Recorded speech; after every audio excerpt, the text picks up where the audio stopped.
Hello everyone, my name is James Nicolau. I am doing this presentation for my TED 200 course at UW Superior online, and the assignment is titled Student Engagement Journal Elementary Education Majors. Now, this is a three-part assignment. My first part was watching the 14 videos and then using a template provided to take notes on strategies that the teachers use to engage student interaction, what philosophy we thought it would be under, and then how they would redirect students to get them to pay attention again, for whatever reason they're distracted.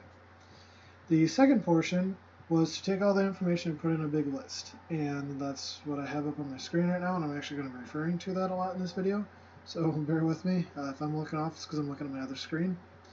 Now, the third part is to create a journal that talks about the many ways that a teacher can engage students and then give my opinion on them. And that's what this video is going to be about.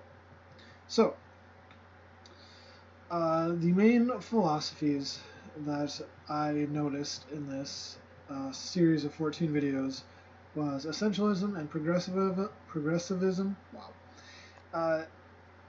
About 50-50, in all honesty. I had one portion in one of my videos, I believe it was video 7 or 8, I don't remember off the top of my head, but there's one example of perennialism, the concept of, well, it was great then, it's great now because it's classic, deal with it, things don't change.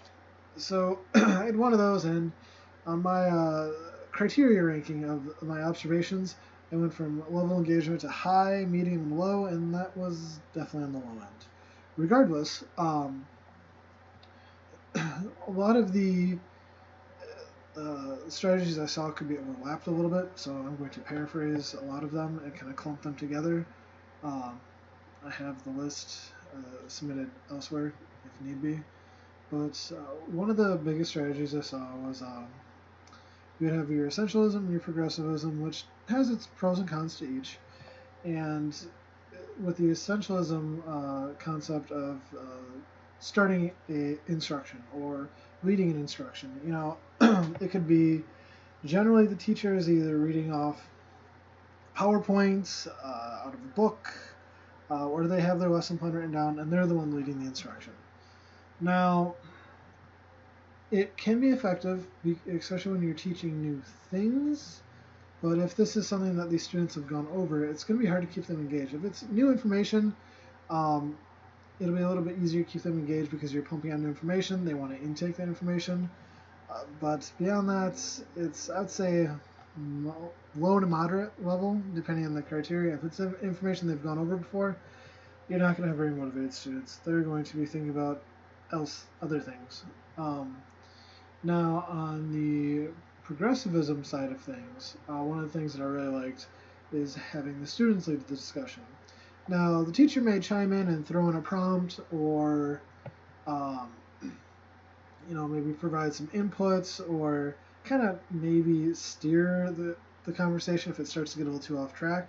But one of the videos is one of the later videos, I think 12 or 13, where the entire start of the class was student ran. They had student leaders. They started with their own seating. They created their own seating charts. The students kind of sat where they wanted to, flexible seating. And then they were able to not only do that, but then the students ran like your normal starting routines of this is what we do every day at the beginning of the class. We go over the expectations, we go over our rules, we go over attendance, and that part was actually really cool to see. And the students ran the class until it became time for the lesson. And when the teacher started the lesson, students had a lot of input. And the higher levels of engagement I saw with the students in any of the videos, the more the instructor took the information and the control from the teachers communicating things and just giving out answers and lecturing to, for example, let me give you a prompt, let me give you a question, let me give you something to work with, and then you provide your feedback to me. And those seem to be the most effective by far in terms of presenting content to the students. from a teacher lecture / non-lecture standpoint. Now, another thing that I really like, I do it all the time, working as a parapro. And the first couple videos and a lot of the other teachers actually did a really good job of doing this, is reformatting a question or a concept or anything of that nature. So for example, if I just tell you the Earth orbits around the Sun, maybe the student has a little bit of troubles getting over that. And this is one of the, close to the example is actually the Sun and the Moon. But, so instead of, like, the student says, well, maybe I don't quite understand what orbiting is. So I'll tell the student, this is the Sun, and this is the Moon, or excuse me, this is the Earth. The Earth is going to go around the Sun. And then, do you remember any of our vocab words that relate to that at all? Maybe something that starts with an O, and then they'd be able to tell me something from there. Now, another thing that I enjoyed was the students getting full class participation. Now, whether it was like having the students lead a lecture or even a simple polling of the class, yes, no, thumbs up, thumbs down, it allows every student in the classroom to give you an actual opinion. That was kind of under the essentialism I said for the polling of the students. I grew up in a pretty essentialistic environment when I went to school, and I remember doing a lot of that. One thing that is also super helpful in terms of student engagement is having them work together on problems. And I said a lot of student-to-student interaction was more of the progressivism side. They are working together, kind of teaching each other, and going through problems together on things. And I thought that was a really great way to get students engaged. If you can have them work together, it not only teaches them social interaction skills between each other, but it kind of shows their knowledge of what they're trying to accomplish. Because if they're working together and they're communicating with each other, there's no teacher that they can just kind of run to and grab the information. They either have to find it themselves, or if they know it, that's what they're going to base their work off of. And I really like that kind of stuff. Now, another thing with the students themselves is one of the things that I enjoyed with the students that I saw in a couple of the videos is praising the students for their work. Now, a simple like, oh, good job, or thank you, or something like that may seem kind of trivial, but if a kid is really struggling with a subject and, you know, they're just learning, whether it be math, science, social studies, whatever, and you give them, not only tell them that it's right, but you praise them for it, that's going to be a huge boost to their egos in a positive way. That they're going to be way more in tune to not only that particular lesson or assignment or criteria or whatever that particular item, but in the future they have a good chance of wanting to be more engaged as it goes on. Now, some of the stuff, especially at the elementary level, is the auditory visual aids or hands-on projects.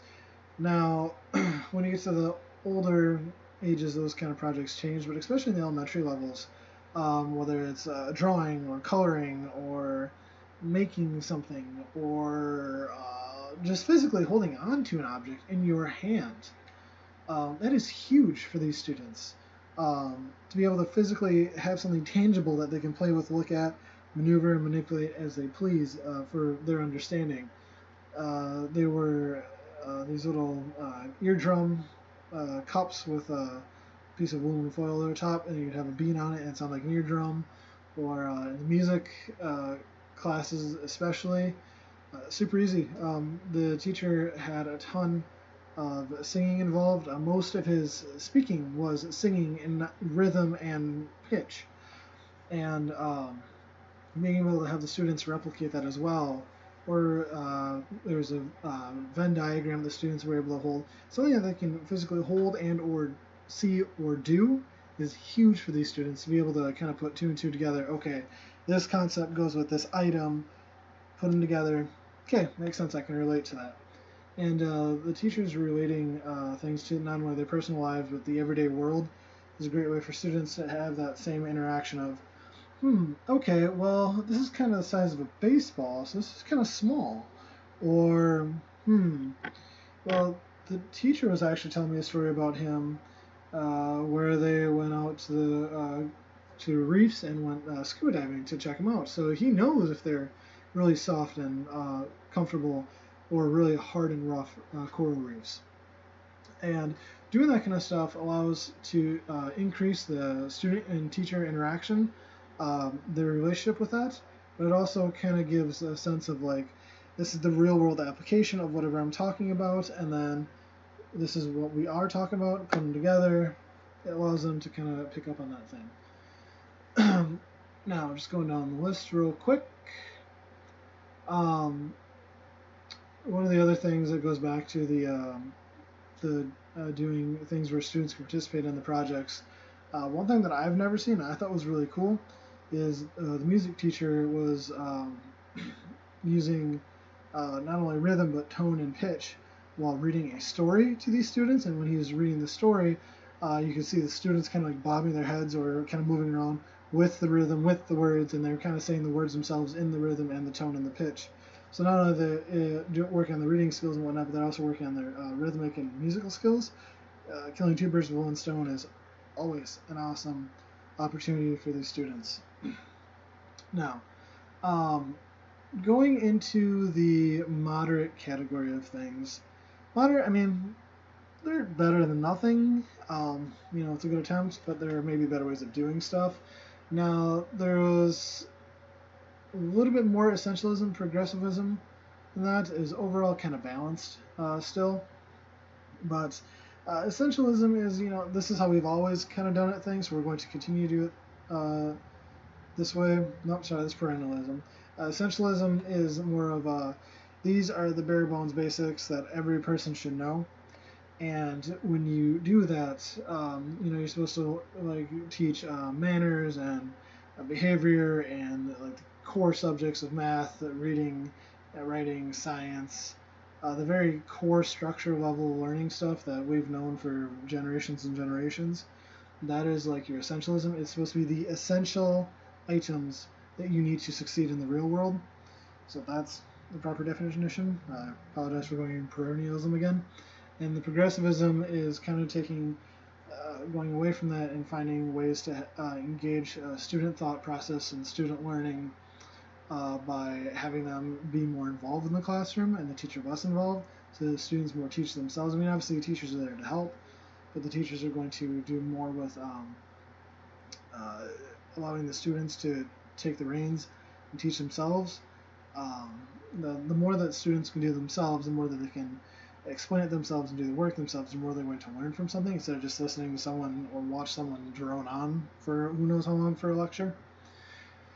Now, some of the things were that I had on here, having students talk with peers on a question. So if the teacher gives them a question, then the students then kind of talk back and forth on it.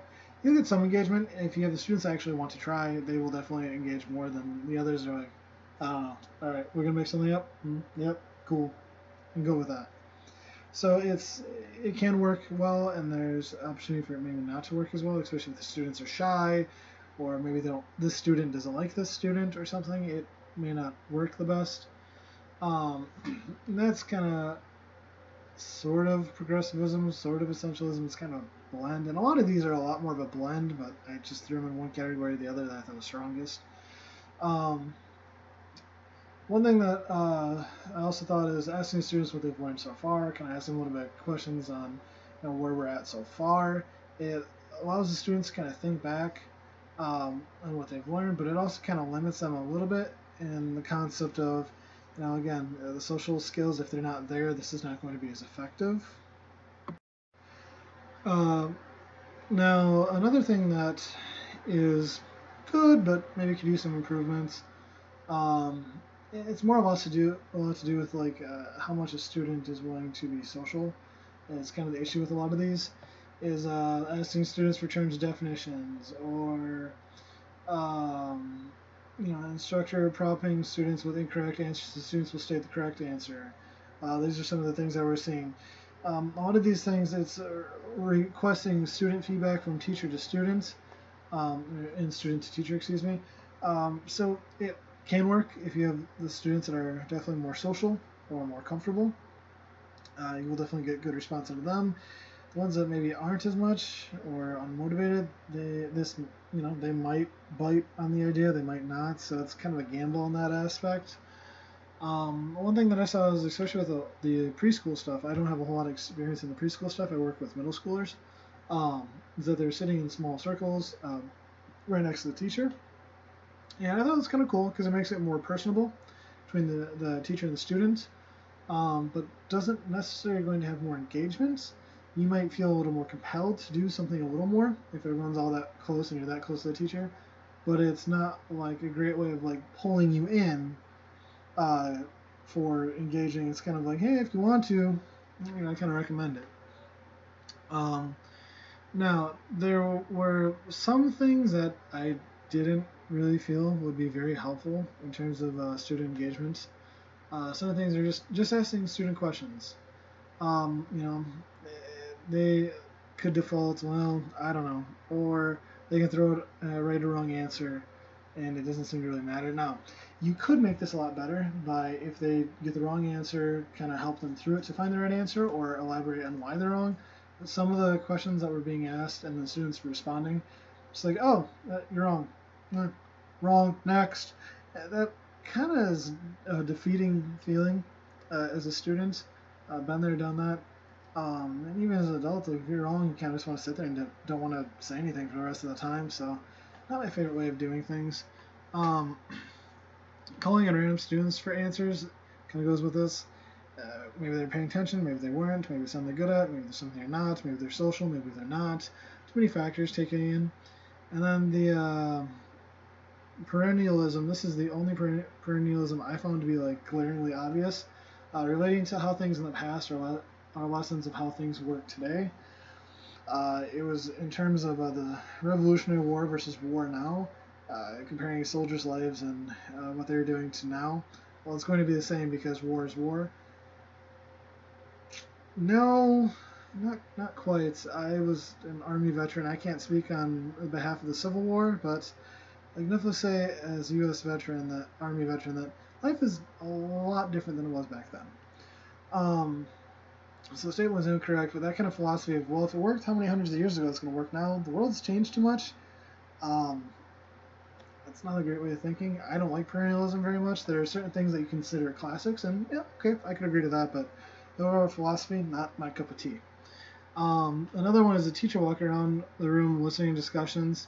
It will kind of force kids to talk a little bit more, but it doesn't mean they're going to be talking about anything productive. They might just talk while you're listening and then go back to whatever they're doing beforehand. Reviewing of a lesson material at the end. Now, some students this will benefit immensely, and other students are going to say, dude, we just went over this, I'm out. And because of that secondary portion of it, I put in the low category, especially with elementary school kids, a lower attention span and whatnot. I can try to review everything they just went over. That might be tough, especially for kids that don't want to listen too much.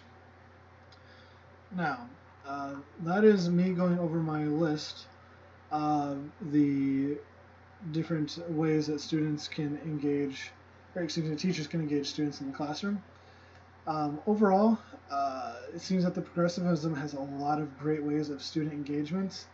Um, Maybe the content is there or not. I don't know. I still need a little more experience with that kind of stuff because it's kind of new to me. But I think progressivism is a wonderful way to improve learning for a lot of students. I think the more that students can be engaged in the classroom, the more motivated they are and the more they're going to learn. Essentialism still has a pretty good place for the fact that um, there are still a lot of things that are essential in the daily life, especially once you get out to the real world. You need to know a base level of things.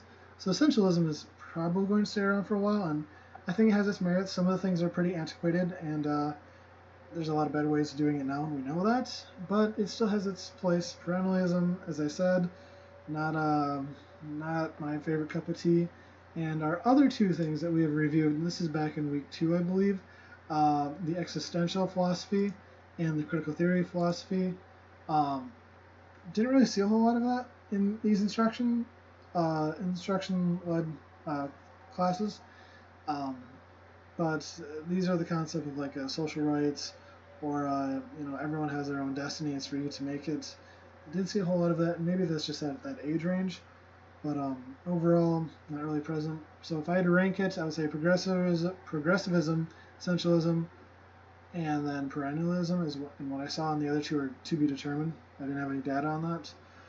Um, but overall, there was a lot of great content, especially in the progressivism area, that promoted student and teacher interaction.